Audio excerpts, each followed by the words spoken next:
rupture, si vous vous souvenez. En gros, faire le résumé maintenant, c'est un peu compliqué. C'était un truc. Basically, I was in a talking stage, a long distance, and we never seen each other. I know, it's bad. Ça c'est pas très bien fini. C'est pas la pire fin qu'il y aurait pu avoir, mais c'est pas très très bien fini. Et j'ai pas envie de donner plus de détails, j'ai pas envie de. Cette vidéo n'est pas pour parler de la situation en elle-même, c'est plus pour parler de mon ressenti et comment moi je vis être en rupture, parce que c'est ma première rupture. Parce que, enfin, on n'était pas en couple, mais voilà, moi j'ai quand même dit rupture. J'ai des cernes, je vous jure que j'ai mis dans des cernes. C'était très très grave ce qui se passe. Je remettrai après rupture parce que là ça me déprime. Qu'est-ce que je disais? Putain, je vais encore une intro trop longue, ça me saoule. Oui, c'est plus pour parler de mon ressenti parce que c'est ma première rupture. On n'est pas vraiment en couple, mais moi je considère ça comme une rupture quand même. Parce que c'était ma première fois où il y avait des sentiments réciproques et où il y avait en tout cas une optique de se mettre en couple à un moment donné. Ce qui m'est arrivé, mais voilà. Et voilà. Mais du coup, on va plus parler de mon ressenti que vraiment ce qui s'est passé parce que j'ai pas envie de parler de ce qui s'est passé. Voilà.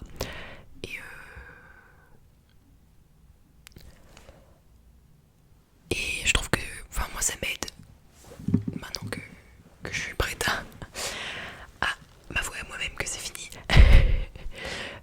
J'aime bien regarder des vidéos YouTube de gens qui parlent, en ASMR en tout cas, de gens qui parlent de leur rupture et de comment eux ils le ressentent ou qu'est-ce que ça leur a appris et tout ça, parce que j'aime bien find people that I can relate to. I think it's important, and so if I can be that person for someone else, then I think it's great. Yeah, so let's go because I'm talking too much. And yeah, I'm going through the breakups of Reddit, and we're reading the posts. I'm talking about my experience and opens the conversation. If you want to talk about anything in the comments, you can. I would gladly converse with you. Now let's get started. Okay. So first post. If you're still hurting months after a breakup, read this. I'm still hurting. It has been months, so it's fair. One thing I wish someone told me earlier: still missing them doesn't mean you made the wrong decision. Breakups leave habits, identity gaps, and emotional withdrawal, not just sadness. What helped me most: stopping myself from romanticizing the past. Romanticizing the past. Cutting emotional check-ins, even minor ones. Creating rules for contact, social media, and triggers. Understanding why the urge to text comes in waves. I wrote all of this down in a simple survival style guide because I couldn't find anything that didn't feel preachy or unrealistic. If this resonates, I'm happy to share it, no pressure. People said rules in the comments, so I'm just gonna read them. I agree, my rules for contact are none at all. And honestly, yours should be too, especially if the breakup was particularly cruel. It's been 2 years and I still think about him every day. If that is me, I will kill myself. Genuinely, I won't. I said I would stop making these jokes. Oh my god. Someone said, I'm glad you talk about waves. I didn't realize that this happens. It's been 6+ months since my breakup, and I have months where I feel healed and moving on, and then it comes in waves where I'll think of them, and it will hurt a lot, and then it will go, and then weeks/months it comes back. Watching movies that once loved or you both did, listening to a certain song, etc. triggers are very real. Lol. Thank you for posting this. Makes us all feel a little less alone.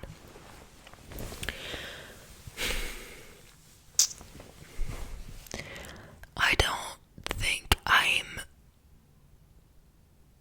far enough into my breakup to feel the waves. Well, actually, I don't know. It has been too complicated for me to know if what I'm feeling is because it has been complicated or if it's because I'm going through a breakup.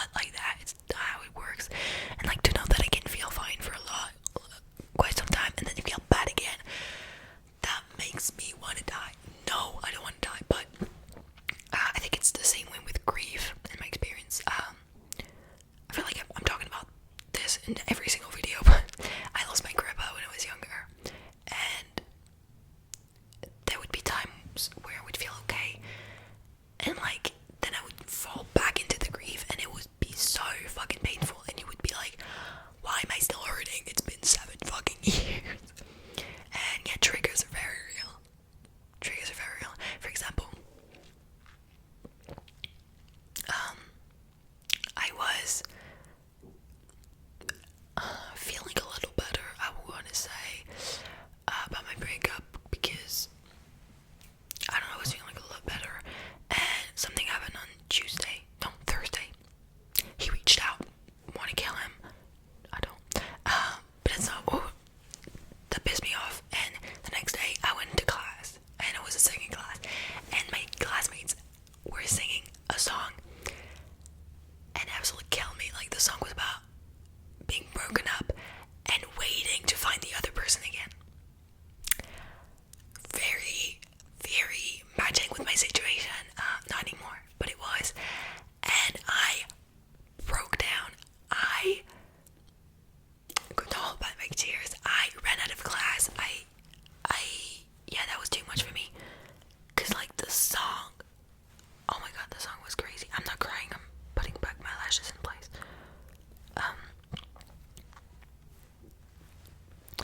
Yeah,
destroyed that they were sad, and I was like, I didn't want to make them feel bad about their choice because I knew that this choice was hurting them. But at the same time, that made me minimize what I felt so that they wouldn't feel guilty. But they should kind of feel guilty. Like, I'm not saying they should hate themselves and like blame the entire thing on them and like blame themselves for every single bad thing in the universe. No, but the reason it didn't work out is not the distance, it's them. And it's like hard because I mean I love them. Sadly I still do, and I'm moving on, but I still love them at the end of the day. And it's like it's just upsetting because since you love them, you want to protect them, but they're hurting you. They're not protecting you, and you're not protecting yourself because you're protecting them. So yeah, that's all I have to say about this.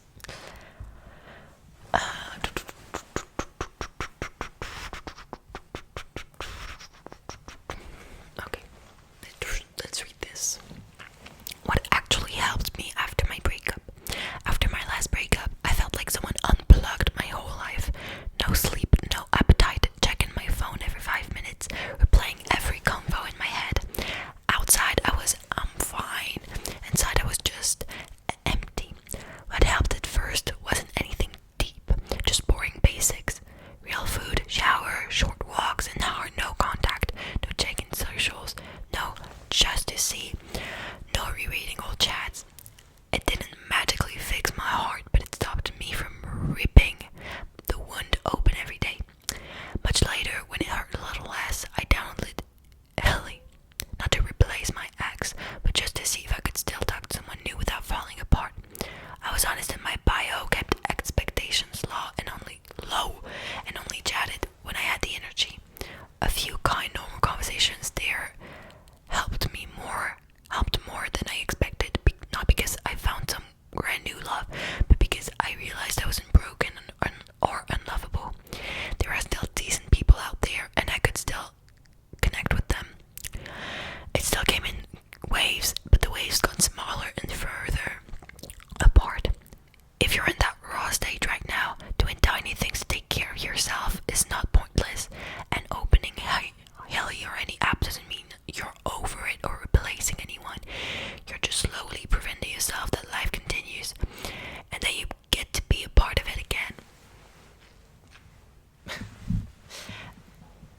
Okay. It was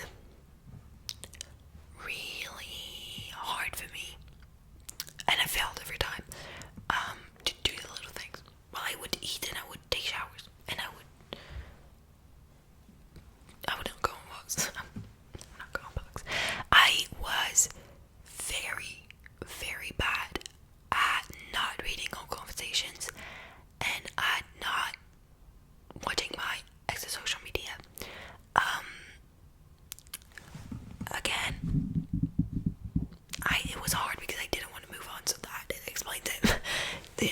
I felt motivated for like 2 days, and then I was like, actually, what the fuck am I doing this? Because I felt guilty for moving on. Yeah, I know, amazing. And doing the little things to